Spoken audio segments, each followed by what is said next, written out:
संशय को दूर कर दे। व्यास जी महाराज तुरंत वहीं पर रोक देते हैं कथा। जयमन ऋषि कहने लगे कि गुरुदेव आपकी कथा में संशय है, आपकी चौपाई कौन सी है? सब लोग ध्यान से सुने वरना समझ नहीं पाएंगे, हम कह जाएंगे। बोली सच्चे दरबार की।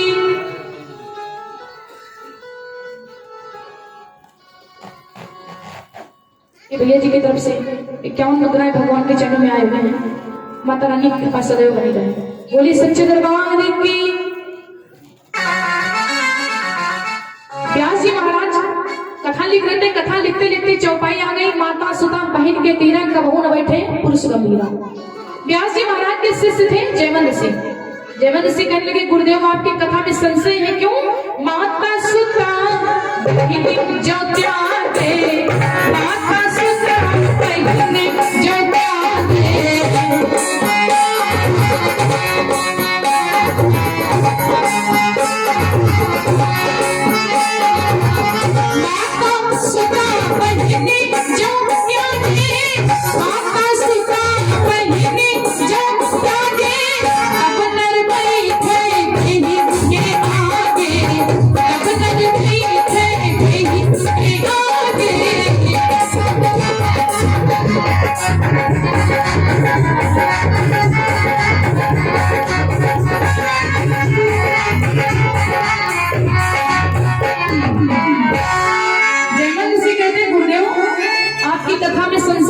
मेरे हिसाब से माता सुता बहन जो त्यागे तो नर बैठे के आगे। गुरुदेव की चौपाई में ये अर्थ है कि जो गंभीर पुरुष होते हैं वो एकांत में नारियों अपनी माता के समक्ष में, अपनी पुत्री के समक्ष में, अपनी बहन के समक्ष में नहीं बैठते। क्यों नहीं बैठते हैं? क्योंकि उस भाई को पता है कि ये मेरी बहन है, ये मेरी पुत्री, ये मेरी माता, लेकिन लोगों को नहीं पता है, लोग गलत समझ लेंगे। इसलिए जयमन ऋषि संशय करते हैं कि गुरुदेव माता सुता बहन जो त्यागे तब नर बैठे के आगे। अगर पुरुष अपने एकांत में माता के समक्ष में न बैठे, बहन के समक्ष में न बैठे, पुत्री के समक्ष में न बैठे तो कहाँ बैठे? सच्चा गुरु वही है जो अपने शिष्य के संशय को दूर कर दे। जयमन ऋषि के गुरु जी व्यास जी महाराज वहीं पर वो कथा को रोक देते हैं। कहते कि जब तक कि इस चौपाई का अर्थ हम इनको समझा नहीं देंगे तब तक ये कथा नहीं पूरी करेंगे। वहीं पर कथा रोक देते हैं। इधर व्यास जी महाराज जयमन ऋषि को उस चौपाई का मतलब बताने के लिए एक कन्या का रूप बनाते हैं। ध्यान से सुनिएगा, जो गंभीर पुरुष होते माता और बहन के और पुत्री के समक्ष में नहीं बैठते हैं। व्यास जी महाराज एक कन्या का रूप बनाते हैं और जयमन ऋषि के आश्रम के सामने पहुंच जाते हैं। जयमन ऋषि अपने आश्रम के अंदर होते हैं। अब जोर जोर से बरसातें होने लगी, बादल गरज रहे, हवाएं चल रही है, बरसात हो रही। और इसी बरसात में जयमन ऋषि देखते क्या है, जोर जोर से बरसात हो रही है, बादल गरज रहे हैं। इसी बरसात में एक सुंदर कन्या खड़ी होकर के भीग रही बाहर। ध्यान से सुनिएगा क्या बता रहे हैं। माता सुता बहन के तीरा कबहू न बैठे पूरी गंभीरा। उस बरसात में एक बड़ी सुंदर कन्या खड़ी होकर के भीग रही है। जब कन्या को देखा जयमन ऋषि ने तो जयमन ऋषि बाहर निकल करके आए और कहने लगे अरे बेटी तुम बाहर आने बरसात में भीग रही हो, जुकाम हो जाएगा, बुखार हो जाएगा, चलिए मेरी कुटिया के अंदर चलिए। जयमन ऋषि उस कन्या को जो भीग रही थी कन्या, उसको बेटी कहकर के अंदर लेकर के जाते, कहते हैं कुटिया अंदर चलो पधारो, कुटिया अंदर चलो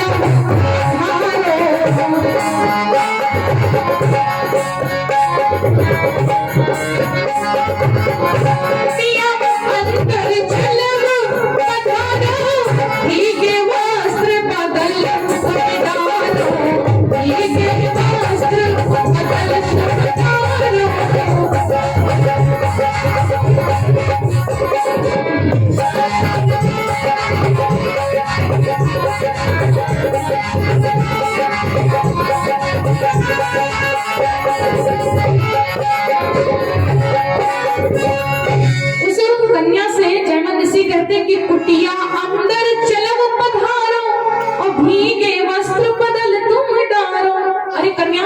इस बरसात में भीग रही हो, आप मेरी कुटिया के अंदर आ जाइए और अपने भीगे वस्त्रों को उतार दीजिए।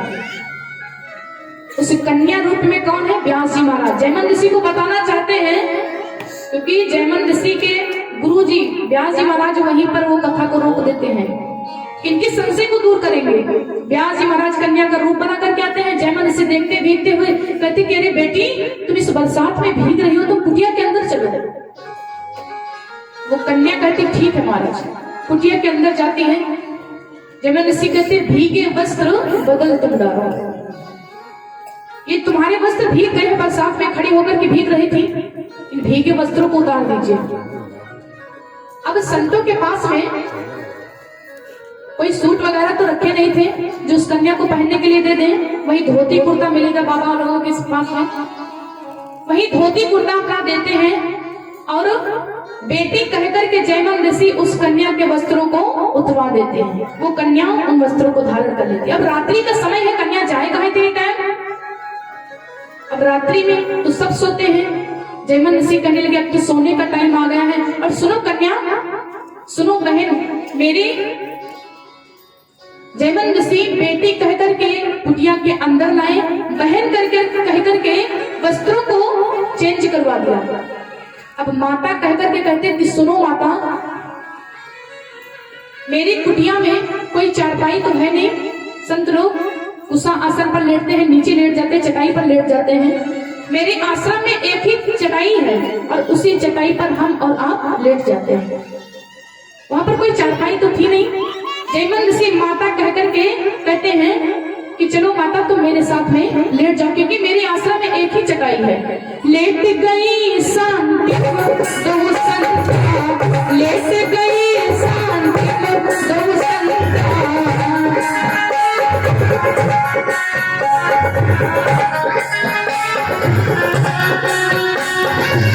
लेट गई शांति दो संता, लेट गई शांति दो संता। ऐसे बने 36 गए उनका, ऐसे बने 36 गए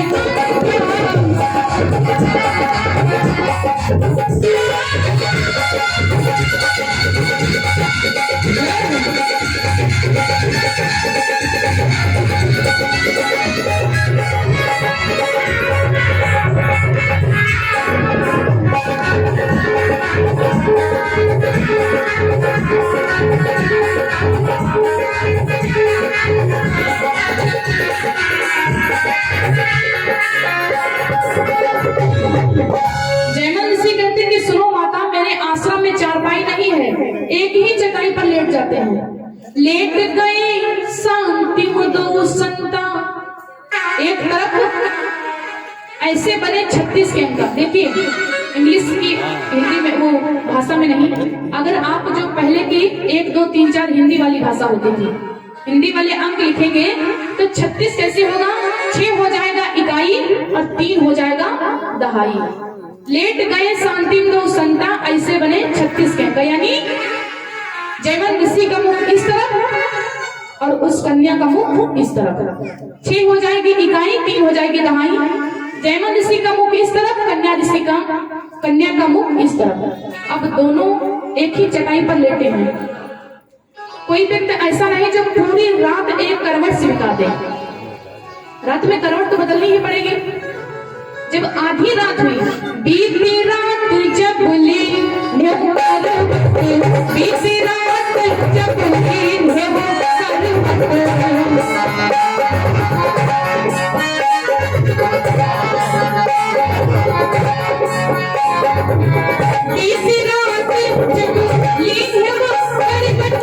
ऐसे बने जैसे ऐसे बने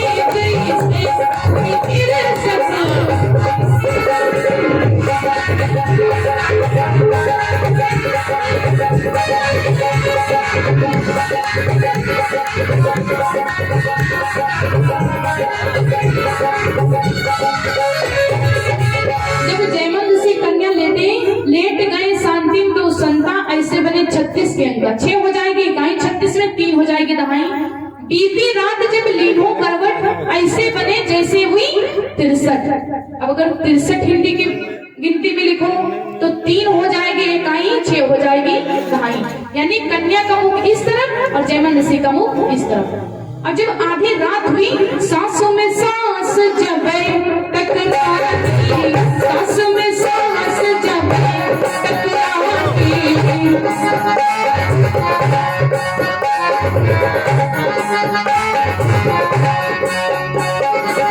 सांस में सांस जब टकरानी, सांस में सांस जब टकरानी, उठ बैठे मुनि भर सब ज्ञानी, उठ बैठे मुनि भर सब ज्ञानी।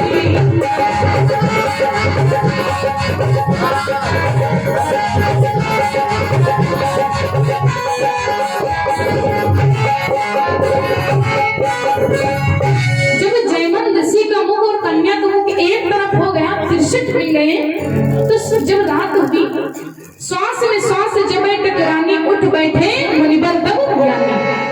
जब श्वास में श्वास टकराई तो जयमन ऋषि उठ करके बैठ गए। जब जयमन ऋषि उठ करके बैठ गए तो वो कन्या भी बैठ गई।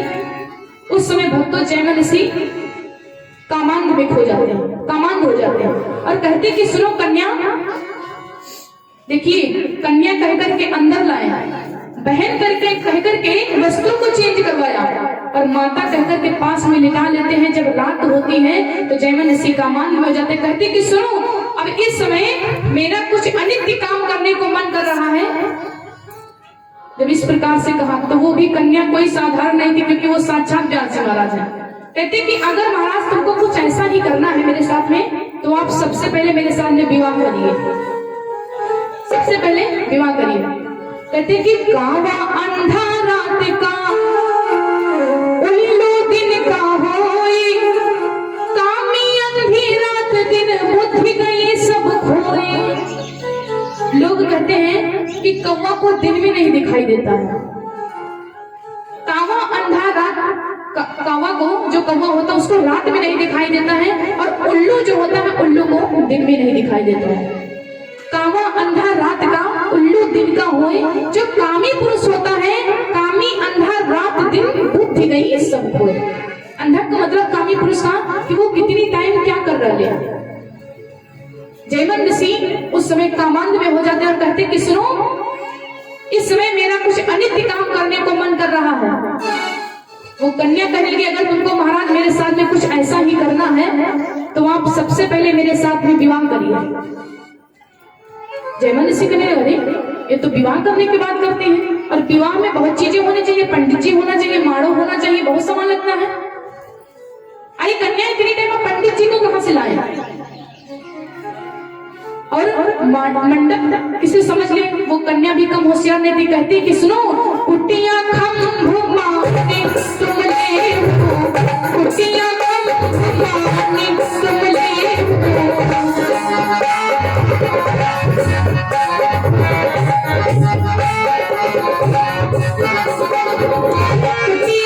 खंभ माने तुम ले हो, कुटिया खंभ माने तुम ले हो, बावर साथी डाले हमसे हो, बावर साथी डाले हमसे हो।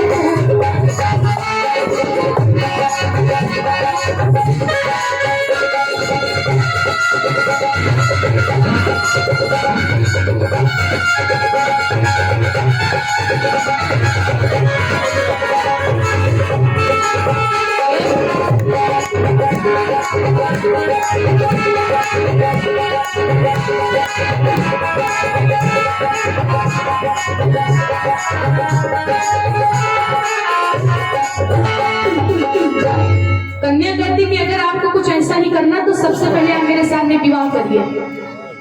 जयमन ऋषि कहने लगे रात में विवाह, पंडित जी को कहां से लाए, मंडप कैसे बनवाए।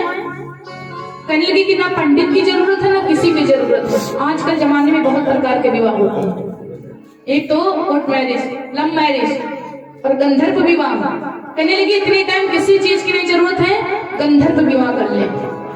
सुनो महाराज, कुटिया खंभ मान तुम लो, भावर सात दारी हम लो। आप कुटिया को खंभा मान लीजिए। जयमन सिंह कहते ठीक है। एक भावर पड़ गई। जयमन ऋषि भावर डालने लगे, विवाह करने को सोचने लगे, करने लगे। एक भावर पड़ी, दूसरी भावर पड़ी, तीसरी भावर पड़ी। कन्या सोचने लगी अगर 7 भावर इसके साथ में हो जाएगी तो मुझे जीवन बिताना पड़ेगा। जैसे तीसरी भावर हुई वो कन्या कहने लगी, सुनो महाराज, कांटा चुभा पैर मां जाई, कांटा चुभा पैर मां जाई, कैसे भावर सो बताई, कांटा चुभा पैर मां जाई, कैसे भावर होई सवाई।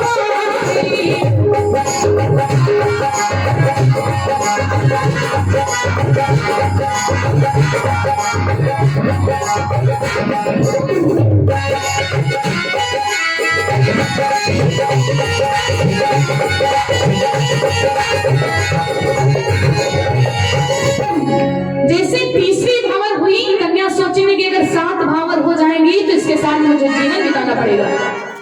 कहते कि सुनो महाराज, आप तो विवाह करने में लगी हो और देखो मेरे पैर में कांटा चुभ गया है। जयमन ऋषि सोचने की 3 पड़ गई थी, 4 की कसर थी, 4 हो जाती, विवाह मेरा हो गया था। कहते कि ठीक है तो करें क्या। जयमन ऋषि समय कमांड में कहते कि बताइए क्या करें हम। वो कन्या कहती कि अगर तुमको मेरे साथ में विवाह करना तो आप अश्व बन जाइए। अश्व का मतलब घोड़ा, संस्कृत में अश्व माने घोड़ा होता है। महाराज आप घोड़ा बन जाइए और हम आपके ऊपर बैठ करके भावर डाल लेंगे। जयमन ऋषि घोड़ा बन गए। अब चौथी भावर पड़ी, चौथी भावर पड़ी तो कन्या सोचने लगी अगर घोड़े के साथ में सवारी करो तो चाबुक होना जरूरी है। अगर चाबुक नहीं होगा तो घोड़े की सवारी करने में आनंद नहीं आएगा। कन्या वो चाबुक एक हाथ में लेते हैं, ले सरासर मारते चली जा रही है जयमन ऋषि को। घोड़ा बने और जयमन ऋषि सोचा एक ही हाथ की तो बात होती है। वो कन्या सोचने की जब 6 भावर हो गई, अगर 7 पूरी हो जाएंगे तो इसके साथ में मुझे जीवन यापन करेगा। कन्या उतरती और कहती कि सुनो महाराज, आप तो भावर डालने में पड़े, देखो सामने से शेर आ रहा है। जैसे जयमन ऋषि शेर को देखते देखते क्या है, दंठ कमंडल हाथ सुने,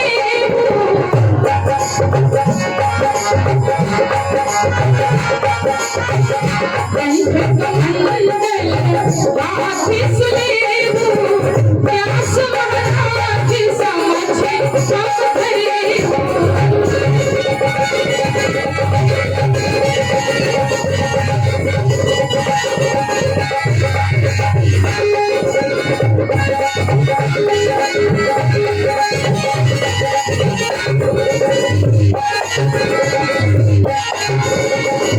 कन्या कहती महाराज आप तो विवाह करने में पड़े, देखिए सामने से शेर आ रहा है। जैसे जयमन इसे देखने लगते, देखते क्या है, दंड कमंडल हाथों सुले, वो हाथ में दंड कमंडल लेकर गए और व्यास महाराज जयमन ऋषि के गुरु जी आ गए। समझ भय भय वो व्यास जी महाराज साक्षात आ गए। अब जयमन ऋषि चरणों में गिर रहे हैं, गुरुदेव आप जाकर के वही चौपाई लिख दीजिए। कौन सी? माता सुता कहीं गए तीरा, माता सुता कहीं गए तीरा,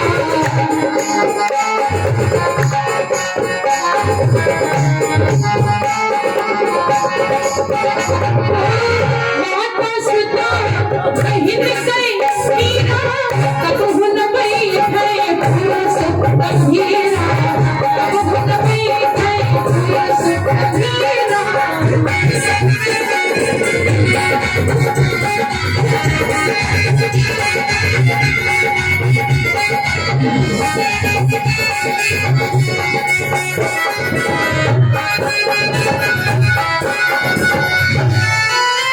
जयमन ऋषि कहते कि गुरुदेव आप जाकर के वही चौपाई लिख दीजिए।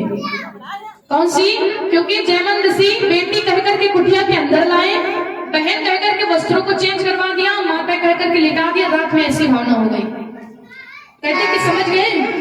जयमन ऋषि चरणों में गिरते और कहते कि गुरुदेव आप जाकर के वही चौपाई लिख दीजिए। माता सुता बहन के तीरा, माता सुता बहन के तीरा कबहू न बैठे पुरुष गंभीरा। जो गंभीर पुरुष होते हैं वो एकांत में अपनी माता के समक्ष में, अपनी बहन के समक्ष में